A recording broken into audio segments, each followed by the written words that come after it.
So I got up this morning, you know, trying to get my routine in order, but like it took a little longer for me to get out of bed. My mood was just terrible. It just was real funky. I was feeling sluggish. Like overall, I just felt like and I'm wondering like what in the world is going on with my mind and body? Like why are you feeling like this? And then I remembered this is the season for seasonal depression.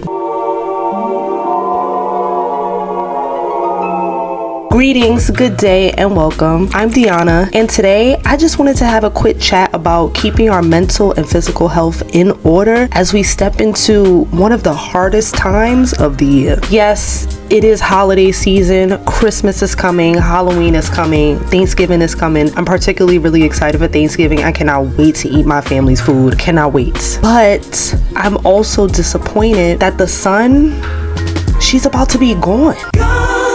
Yeah. Like obviously I'm not talking about a blackout, but we're not going to get those rays of sunshine as much as we do during the rest of the year. And I know for me that impacts my mental and physical health a lot. And being a black woman, I need sunlight. My melanin needs sun. We feel wrong without it, or at least I feel wrong without it. So you know, the sun being able to clock out of her shift sooner, it sucks. But I don't really want to talk too much about the sucky parts of this time of the year. I want us to talk about what are we doing to keep seasonal depression from clocking in and starting its long shift of causing chaos and turmoil throughout all of our lives. If you are watching this video, I want you to drop in the comments how you handle seasonal depression and what are some tactics and tips that you can share to help your girl and anybody else that might be watching this video. But I want to share with y'all what I will be doing to keep seasonal depression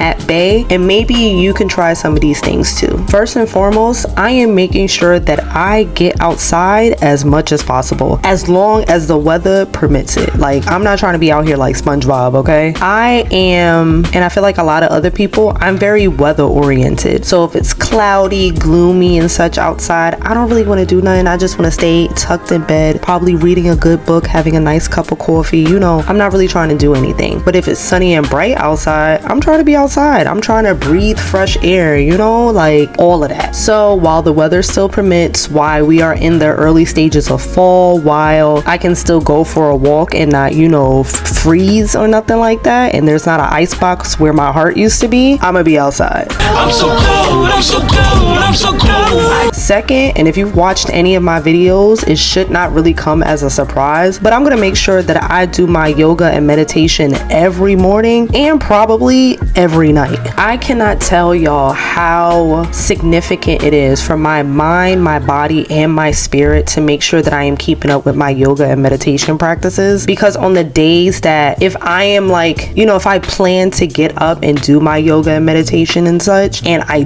don't, I feel like just mad disoriented, and I don't know, I'm just out of order for the rest of the day. There is something so grounding for me in these practices and just keeping me on track regardless of what time of the year it is and what's going on outside. So I am going to be much more intentional of making sure I literally do that every day. Will I be doing my power yoga every day? Absolutely not. I couldn't do that. I physically would not be able to do that. But I do restorative yoga, I do yin yoga, I just do like, you know, regular flows and such. So every single day, literally, I need to do it. Of course, I'm gonna have days where I fall off or I just want to sleep in. So in those days, I'm going to listen to my body and sleep instead. But majority of the time, your girl will be doing her yoga and meditation. And in addition to yoga and meditation, this won't be every day, but I will also be doing my Pilates and strength training on a much more regular basis. Having that physical release and really like sweating, getting my heart rate up, and just being intentional about really moving my body, just burning off stress along with the calories, that's gonna help your girl a lot. And Pilates is no joke. Like I really see why the girlies love it. I see why they be like, oh my god, this is a lot of work, because it's dead a lot of work. Like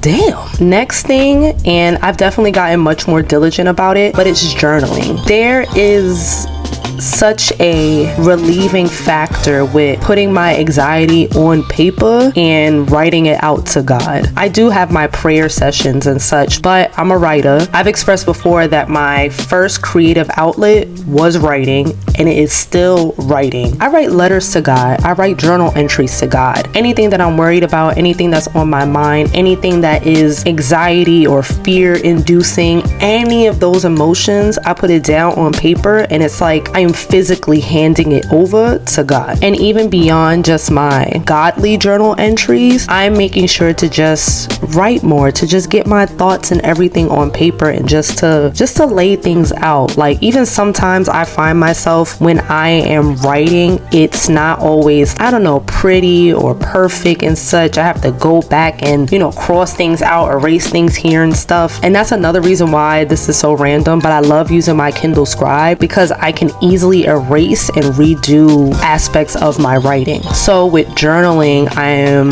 again just putting my anxiety on paper and just seeing it and letting it go. I know even before, and I think I'm gonna pick this up too, writing out whatever like worry or something I had, like on a post-it or like a little index card or something, crumbling it in a ball and then throwing it away. So again, like that physical release helps tremendously. I mean, it helped me, so maybe it can help you. The other day, I had a super duper self-care day, and I'm going to make sure that I am much more diligent about those self-care days. And when I say self-care, it doesn't have to be anything extravagant. Like, I'm literally just putting on a face mask, taking a bubble bath, taking a really long shower. For my girls, I'll take a everything shower. If you know, you know. And just like fully exfoliating, just staying in the shower for like an extra 10 minutes, like using extra bubble bath, like way more than what I would need to. Just those simple things and such that I could give myself, a pampering. And it's just so rejuvenating. It was so rejuvenating. I might do that tonight. I'm not gonna do a super duper long one because we gotta get up the next day and continue on with being an adult and responsibilities. But I'ma still squeeze a long hot shower into my routine tonight and maybe a few other nights this week. And then when I get to the weekend, I'm gonna do all the things, okay?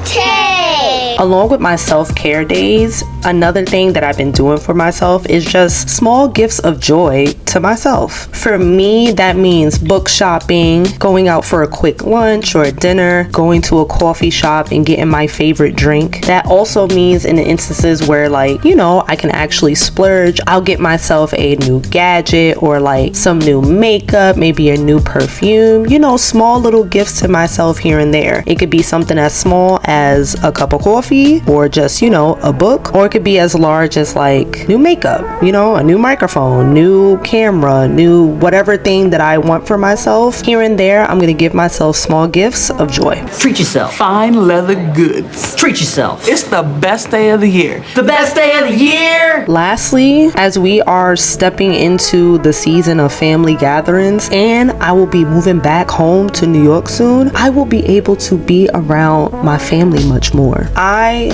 truly enjoy spending time with my family, and though I have really enjoyed and appreciated my time in Philly, I am so excited to go home to New York. I cannot wait to just randomly pop up on my grandma and ask her what she's cooking and spend time with her. I can't wait to, randomly able to go out with my mom and my cousins, my brothers, my sisters. I have nieces that need to know me more and stuff. Like, it's going to be so refreshing to just be around them and experience like all of that love on a much more consistent basis. We keep up with each other and stuff, of course, but in the physical, like being physically around them and being able to hug them, to love on them, allowing them to love on me is an entirely different experience. So that's definitely going to be good for my mental. Definitely. Oh, would you look at that? You made it to the end of this video. Thanks for watching. Sometimes goodbyes are a bitch. T-shirt idea. Goodbye stink. For anybody seeing this video, please make sure to remember to keep your mental and physical health as one of your highest priorities during this time of the year. Honestly, truly, in every season, but for this time of the year, it is even more vital. Okay? Don't play about that. Don't play about that. Don't you dare play about your mental and physical health. Don't you dare. If you haven't done so already, please make sure to like, share, and subscribe. And until next time, bye y'all.